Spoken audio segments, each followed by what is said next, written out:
प्यारे मित्रों, ये देखिए, ये है वो चिड़िया रानी जिसके बारे में मैंने लिखा था पहले।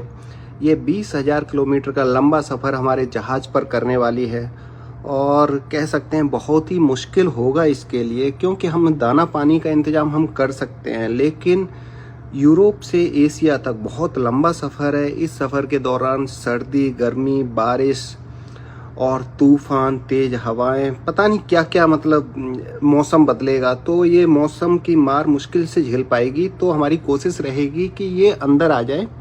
अगर ये अंदर आ जाती है तो डेफिनेटली हम इसे बचा लेंगे। अगर ये बाहर रहती है और ऐसे ही जहाज़ पर इधर से उधर मंडराती रहती है तो मुश्किल हो जाएगी इसके लिए जान बचाना, क्योंकि जहाज़ पर कुछ नहीं मिलेगा कहीं अगर फंस गई तो। ऊपर से अगर बारिश, सर्दी, तूफान अगर कुछ ऐसा हुआ तो दिक्कतें हो जाएंगी। तो देखो कितनी मासूमियत से बैठी हुई है। कभी कभी ऐसा होता है कि परिंदे जहाज़ पर बैठ तो जाते हैं, लेकिन उसके बाद उन्हें पता नहीं चलता है, चारों तरफ पानी पानी होता है, समंदर दिखाई देता है, उड़ सकते नहीं हैं तो फंस जाते हैं। तो हमारी कोशिश रहेगी कि अगर ये चिड़िया अंदर आ जाती है तो हम बचा लेंगे, और बाहर रहती है नज़र रखेंगे। अगर नज़र से ओझल हो गई और कहीं गायब हो गई तो मुश्किल हो जाएगा।